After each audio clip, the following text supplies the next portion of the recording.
Asha marka fuune akkam jirtu kabajamtoota daawwattoota caffee miidiyaa iddoo garaagaraa teessanii gama Facebook fi TikTok akkasumas YouTube keessanii nu daawwachaa kan jirtan nagaan keenya kabajaa isinaa qaqqabu jecha amma dargaggoo aartii irratti bobba'ee ciminaan hojjechaa jiru tokko qabannee isiniif dhiyaannee jira. Hanga xumura qophii keenyatti nu faana turaan affeerraa keenya ani qopheessee isin biraan kan ga'u lalisee sisaay gama ogummaa kaameraatiin abdiin nu faana tura.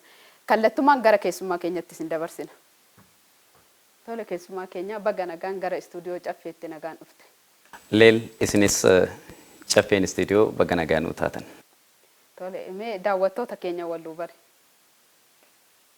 Tole ani maqaan koo Mariin Tolchaa Gammachuun jedhama.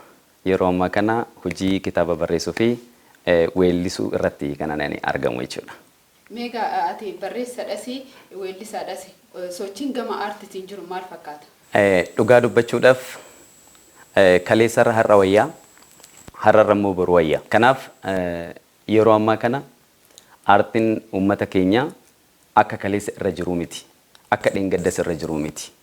Yeroodhaa yerootti akkuma dhalli namaa uumama isaatiin dagaagina agarsiisatii deemu kuni uumama jechuudha. Aartiinis immoo dagaagina ilma namaa kana faana kan inni mul'achaatii jiru jechuudha. Wanti kophaa kophaa hojjetamu hin jiru. Namni walitti dhufee wal mari'atee maal hojjedhu kan jedhu yeroo ammaa kana quba wal qaba. Akkasumas qeequun adda addaa waan jiruuf hamma danda'amaa ta'e akka ogummaatitti waan waldeeggareet gamtaadhaan jechuudha. Waan uummata kana ni madaala jedhee yaadu uummata kana biraan gahuudhaaf haga humna isaatitti aartistiin baay'een isaa yookiin immoo nama tokko lama jecha immoo akkas jechuun hin danda'amu baay'ee. Kanaaf maajoriitiin aartistii amma danda'ame marii irratti kan inni argamu. Mari'ateet waan gaarii tokko fidaatii jira. Namni weellisoota ciccimoo laalee weellisaa jira. Namni barreessus amma danda'ee waan dubbisee irra dhaabatee waan sana caalaa fooyya'aa yoo xiqqaate immoo isaan kan gitu barreessuudhaaf jechuudha. Kan inni yeroodhaa yerootti istiraayif gochaatii jiru. Fooyyee qabaa gaariidha jechuudha barbaade tanani jechuudha. Tole galatoomii akka dargaggoo tokkotti hojii gama aartiitiin jiru cimsitee hojjechaa jirta akka nutti jirtutti. Caffee miidiyaa istuudiyoo keenyatti yeroo dhuftu waajabilla tokkoon qabadhee dhufee nu hojjettee turte. Maal fakkaatamee maalidha waajabillatti qabattee dhufte? Dhugaa dubbachuudhaaf bu'aa ba'ii hedduu kanan dabarsee barreesse kitaaba tokkoon qabadhee dhufe. Kitaabni kuni kitaaba milkiiti kan inni jedhamu. Kitaabni milkii kuni anaa yeroo barreeffamu qabiyyee adda hedduudha kan inni qabatee jiru jechuudha. Kitaaba kana ammaaf kitaaba koodha. Garuu kitaaba kana kanan barreessuu fi qofa otoo hin ta'in uummataafan barreesse. Uummatni immoo kitaaba kana kiyya jechuudhaaf akka eebbifatee kan ofii taasifatu barbaade tanani jechuudha.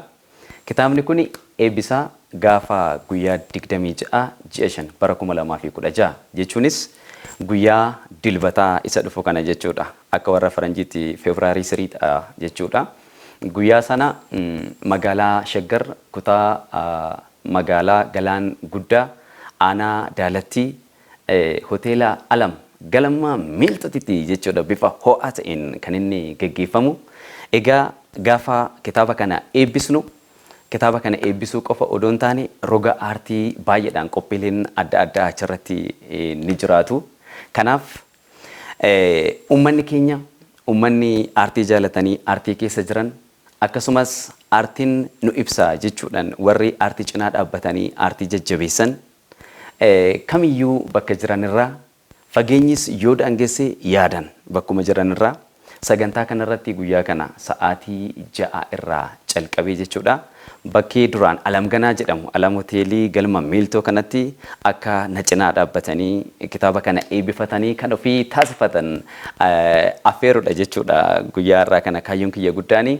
Kanaaf uummanni keenya eessumayyuu kan jirtan yeroon wanti kamiyyuu karaan otoo isin hin daangessin kootatii hoteela Alam galma miiltootitti kitaaba kana eebbifadhaa kan keessan taasifadhaa jechuudhumaaf waamicha kiyya abaluu nama muraasan otoo hin daangessin uummata bal'aadhaaf dhiyeessuu irratti kanan argamu jechuudha.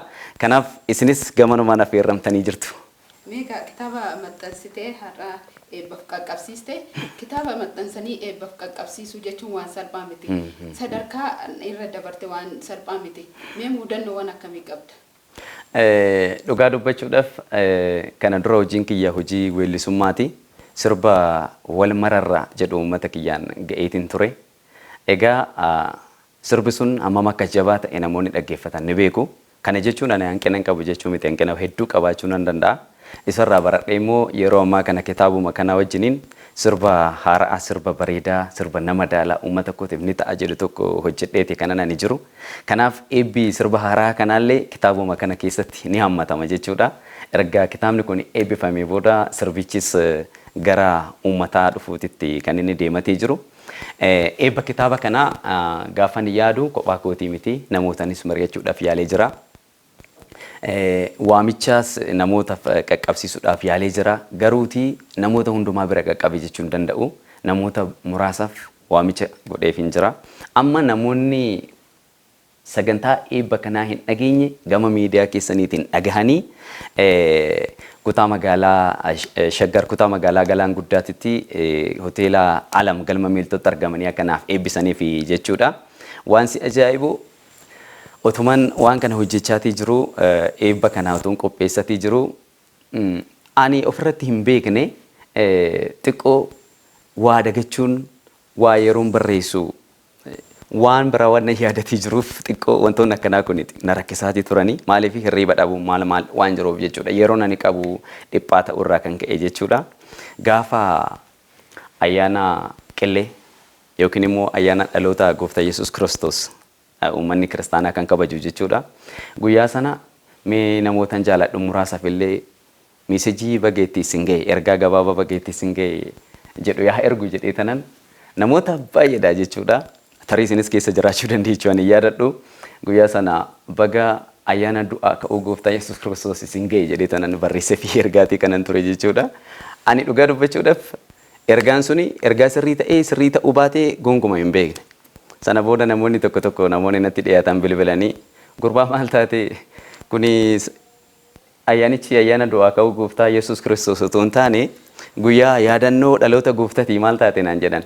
Dhugaa dubbachuudhaaf ani dhugaa natti hin fakkaanne ergasii yoon takka ture ofuma kiyyaa yaadu miisejiiwwan ani erge yoo ilaalu du'aa ka'uu gooftaa Yesuus Kiristoos jedha. Asirratti dhugaa dubbachuuf baay'ee shokk ta'een ture. Maaliif namoonni umriidhaan safuun hin jiraami? Namoota umriidhaan na caalan, namoota gurguddaa maaliif namoota poozishinii adda addaa irratti jiran baay'eedha waan an ergeef baay'ee natti saalfadhe jechuudha. Gamanumaan namoonni ergaa gabaaban akkasii isin bira gahellee dhiifama naa godhaa na of galchaa. Dhugaa dubbachuuf dogoggoreetumaan sagantaadhuma kana qopheessuuf jecha yaad qalbiin koo akkana bittinnaa'ee turedha jechuudha. Kanan ani ofirratti hubadhe. Kanaaf guyyaa sana immoo uummanni keenya yoo dhufan na fayyisu yaad qalbii akkasii yaad calbuudhaaf gara cabaatiitti kan deematii ture sana jechuudha. Wanna kana na mudatee ture. Nama cimaarraa mudannoo garaagaraa hin argama. Atis gama barreeffama kanaan wal qabateeti mudannoon akkasii kan si mudate mudannoo namaaf barumsa ta'ulleedha. Gama kanatti qabamtee maal akka fakkaatu akkamiin hojjechaa akka jirtu fi akkasumas siifillee bakka yaadannoo kan siif ta'udha jechuudha. Wantoonni keenya waan hedduu sirraa baratu illee yaanna. Meegaa akkasumas barreessaa malee weellisaadhas. Mee weelluu keetirraa tokko nu jedhi. Tole egaa weellisaadha jedhanii weelluu sodaachuun yookiin immoo qufaan na qabe jechuun kun hin danda'amu. Qophaa'uu subaadhu calqabuu nan danda'a.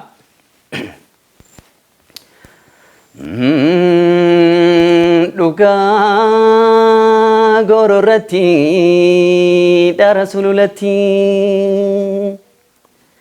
sanyiin abbaa qabdii akka facaatetti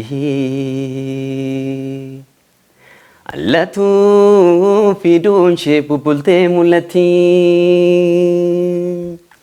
jedheeti kan inni calqabu sirbii wal mararraa jedhu jechuudha. Egaa isin warri caffee miidiyaa dargaggeessati, miidiyaa dargaggeessa keenyati. Anis immoo dargaggeessa keessaa tokko isin keenya gaafa taatan anis keessani. Dhaadannoon eebba kitaaba kiyyaatiin jirus ati anaaf ani si'iif nuti waliif kan jedhudha. Kanaaf yoo waliin taane waa hunda gochuu dandeenya. Gaafa kitaaba kana naaf eebbisan ana qofa odoo hin ta'in waa'ee aartii ofii jabeessuti waan ta'eef hamma danda'amaa ta'e isin dabalatee kootaa nuuf eebbisaaf hin jedhaa isinis horaa bulaa kana caalaa nuuf guddadhaatii nu tajaajilaa jechuudha ergaa gabaabaa dabarsuu kooti galatooma sanan galateeffadha. Galatoomii gadhaadhannoon kitaaba keetirree baay'ee kan namatti toludha. Sagantaa ittaanuun sagantaa eebba kitaaba keetii booddee kan walitti deebinee maal fakkaata kan jedhu sagantaan eebba keetii booda walitti deebinee kan uummata biraan akkasumas immoo hordoftoota caffee miidiyaa biraan geenyudha ta'a. Milkaa'ii waaqayyo si haa milkeessu siin jechuu barbaada. Ulfaadha galatooma. Egaan kabajamtoota daawwattoota keenya ogummaa aartii irratti ciminaan hojjechaa jiru kun affeerraa isinii taasisee jira. Affeerraa kitaaba isaa milkii kan jedhu kana affeerraa isinii taasisee jira. Irraan hafinaa hundi keenya aadee garuu cinaa dhaabbannu jecha har'aaf kan qabanni kana fakkaata. Hanga xumuraatti nu hordofaa waan turtaniif guddaa galatooma.